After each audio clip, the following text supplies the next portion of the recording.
कपड़े धोने वाली बहू। शादी के पहले से ही विभा को कपड़े धोने का बड़ा शौक था।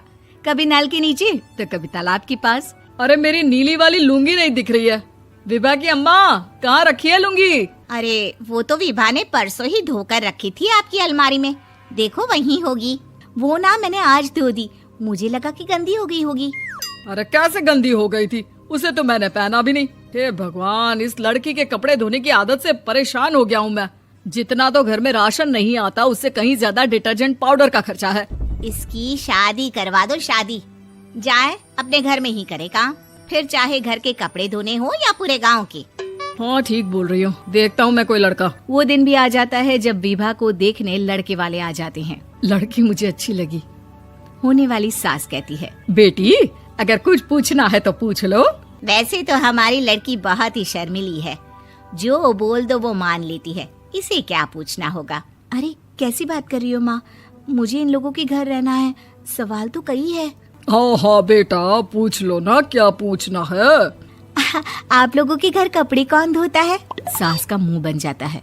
देखो, अगर तुम ये कहना चाहती हो कि तुम्हें कपड़े धोने नहीं आते तो सुन लो, कपड़े मैं ही धोती हूँ, लेकिन तुम्हारे आ जाने के बाद मैं रुमाल तक नहीं धोऊंगी। अरे चुप रहना भाग्यवान, बहू बेचारी घर आई नहीं, उसे डराना शुरू कर दिया। वो क्या है ना बिटिया, अभी तक तो ये कल्लू की माँ ही धोती थी, लेकिन अब तुम्हारे पापा तो दहेज में वॉशिंग मशीन देंगे ही। तभी विभा की माँ बोल पड़ती है, सवाल भी पूछा तो क्या। वैसे भाई साहब, मशीन की तो फिर भी कपड़े धोने की कैपेसिटी होती है। मतलब जो बिटिया दे रहे हैं ना विभा, इसे कपड़े धोने का बहुत शौक है। ये आप लोगों के क्या, आस पड़ोस गांव मोहल्ले सबके कपड़े धो दे और उफ तक ना करे। बाहर देखा नहीं आपने कितने कपड़े सूख रहे हैं? सब हमारी बिटिया ने ही तो धोए हैं। बस भी करो ना माँ, शर्म आ रही इतनी तारीफ सुनकर। और तो और एक दाग निकाल कर दिखाओ तो मान जाऊं। हाँ अच्छा, माफ करना बेटा, मैंने गलत समझा। हमें तो रिश्ता बहुत पसंद है। और ऐसे जुड़ जाता है रिश्ता कपड़े धोने का शौक रखने वाली विभा का। उसकी शादी हो जाती है कोयला फैक्ट्री में काम करने वाले कल्लू के साथ। शादी के बाद अचानक विभा चिल्लाती हुई सास के पास आती है। सासू माँ, अरे सासू माँ कहाँ है आप? ये तो धोखा है, धोखा दिया आप लोगों ने मुझे। इसे ससुर के चक्कर के बारे में पता चल गया। अरे तो उसमें तुझे क्यों धोखा मिला है? अरे नल में पानी नहीं आता, कपड़े कैसे कब धुलेंगे? अच्छा, तू पानी नहीं आ रहा उसकी बात कर रही है। तो आपने क्या सोचा? कुछ नहीं। अच्छा, तेरी माँ ने कहा था कि कपड़े धोने का शौक है तुझे, याद आया मुझे। शौक बोलकर कपड़े धोने वाले मेरे जुनून को कम ना आके सासू माँ, कपड़ा धोना मेरा गुरूर है। तभी पति भी वहाँ आ जाता है। अभी मैंने इसे सनी देओल की फिल्म दिखाई है, उसी के डायलॉग मार रही है माँ। अच्छा सुन, साफ साफ बता रही हूँ, पानी सुबह 4 से 6 और शाम को 10 से 12 आता है, समझी? विभा टाइमिंग सुनकर हैरान हो जाती है। ये क्या भूतों का मोहल्ला है? सुबह 4 बजे उठकर कौन कपड़े धोता है? 4 बजे टंकी में पानी जाता है, फिर सारा दिन धोना ना, किसने मना किया? अरे कैसी बात कर रही हैं? 200 लीटर की टंकी में कितने कपड़े धो लूंगी मैं? सुबह ही उठ जाऊंगी मैं। अब क्या था, विभा सुबह 4 से लेकर रात के 12 बजे तक कपड़े ही धोती रहती। एक रोज सास पड़ोस से निकलकर कहीं जा रही होती है कि साथ वाली कहती है, हाँ कल्लू की माँ, जरा ये बताओ कि 2 साड़ी है, 2 ब्लाउज और एक पेटीकोट और एक नाड़े वाला लंबा कच्छा। हाँ तो?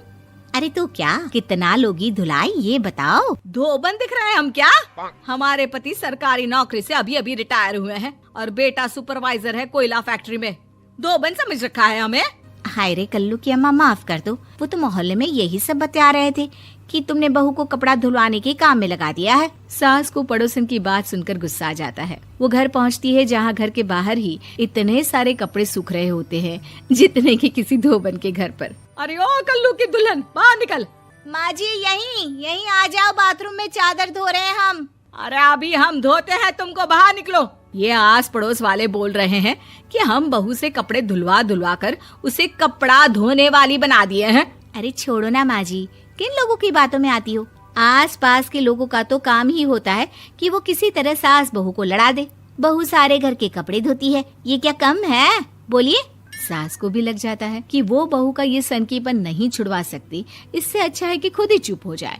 एक रोज सास और बहू मंदिर जाते हैं, जहाँ सास की साड़ी वहाँ खड़ी भीख मांगने वाली से मिलती है। माँ जी क्या बात है, आपकी साड़ी उस भिखारन से कितनी मिल रही है ना? हाँ हाँ देखो तो, दोनों की साड़ी मिल रही है। क्या बात है कल्लू की अम्मा, तुम खुद को तो अफसर की बीवी बताती हो और ऐसी सिंपल सी प्लेन साड़ी पहनकर घूमती हो। सिंपल और प्लेन नहीं है ये साड़ी। तो क्या सोने के धागे से फूल बने हैं?